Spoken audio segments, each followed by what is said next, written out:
Hello दोस्तों, कैसे हैं आप लोग। मैं अर्पित जायसवाल आपका स्वागत करता हूं अपने यूट्यूब चैनल अर्पित मैथ में। आज हम लोग पढ़ने वाले हैं घातांक। तो आइए देखते हैं। घातांक की परिभाषा होती है किसी वास्तविक संख्या को उसी संख्या में जितनी बार गुणा किया जाता है, तो जितनी बार गुणा किया जाता है उसे उस संख्या का घातांक कहते हैं। माना कोई संख्या ए है जिसे n बार गुणा किया जाता है, तो हम कह सकते हैं ए गुणे ए गुणे ए गुणे ए गुणे ए dot dot dot dot n बार। तो इसको हम लिखेंगे इज इक्वल टू ए पे घाते n, जहाँ ए एक वास्तविक संख्या है जिसको आधार तथा n को घातांक कहते हैं।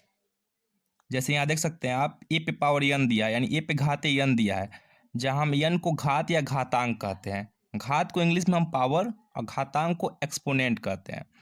उसी तरह ये जो है आपका, ये आधार है, आधार को हम बेस कहते हैं। हम पढ़ने वाले हैं घातांक के नियम। नियम पहला है, अगर ए पे घाते यम हो गुणे ए पे घाते यन हो तो बराबर होता है ए पे घाते यम प्लस यन। दो संख्याएं जिनका आधार समान हो, यानी दो संख्याएं जिनका आधार क्या है, समान हो, लेकिन घात अलग अलग हो। लेकिन घात क्या है, अलग अलग हो, तो गुणा करने पे, यानी दोनों संख्याओं को क्या किए हम, गुणा किए हैं, घात का योग हो जाता है, यानी घात जो होते हैं वह जुड़ जाते हैं। यानी आधार वही रहता है, सिर्फ घात जुड़ते हैं, यानी यम प्लस यन हो जाएंगे। जैसे आप देख सकते हैं, 5 पे घाते 3 गुणे 5 पे घाते 4 दिया है। दोनों का आधार 5 ही है, घात अलग अलग हैं। इन दोनों संख्याओं का जब हम गुणा करेंगे तो हो जाएगा 5 पे घाते 3 प्लस 4 बराबर 5 पे घाते 7। अब दूसरा नियम यह है कि मान लीजिए अगर ए पे घाते यम दिया है भागे ए पे घाते यन है, बराबर होता है ए पे घाते यम माइनस यन। दो संख्याएं जिनका आधार समान हो तथा घात अलग अलग हो, यानी आधार जो है इसका समान हो और घात जो है वो अलग अलग हो, ठीक है, तो भाग देने पर घात का घटाव यानी सब्ट्रैक्ट हो जाता है। उदाहरण के तौर पे आप देख सकते हैं कि अगर दिया है 4 पे घाते 7 भागे 4 पे घाते 3, यहाँ पर देखिए आधार क्या है, समान है, घात समान नहीं है। जब इन संख्याओं को हम भाग देंगे तो आप लिखेंगे 4 पे घाते 7 माइनस 3 बराबर 4 पे घाते 4, 4 पे घाते 4। एक और देखा, अगर 6 पे घाते लिखा है 8 भागे 6 पे घाते 4 है, तो बराबर हो जाएगा 6 पे घाते 8 माइनस 4 बराबर 6 पे घाते 4।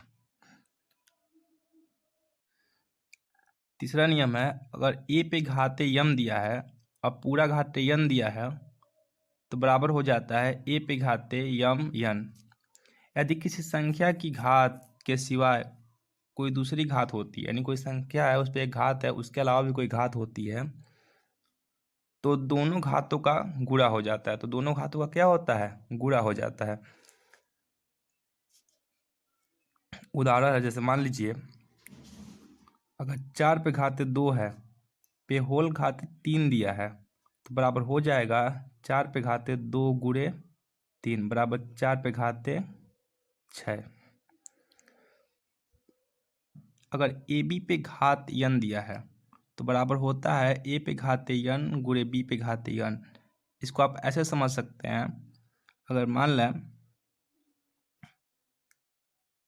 4 गुणे 5 हो, अब पावर अगर 2 हो, तो आप इसे लिख सकते हैं 4 का स्क्वायर गुणे 5 का स्क्वायर, ठीक है। अब पांचवा नियम जो आपका है, ए बटे बी पे होल पावर यन, यानी ए बटे बी पे पूरे पे पावर यन दिया है, तो बराबर होता है ए पे पावर यन बटे बी पे पावर यन। जैसे आप समझ सकते हैं, अगर 7/4 लिखा हो, आप पे होल पावर 3 दे दे, तो आप इसको लिख सकते हैं 7 पे घाते 3 बटे 4 पे घाते 3।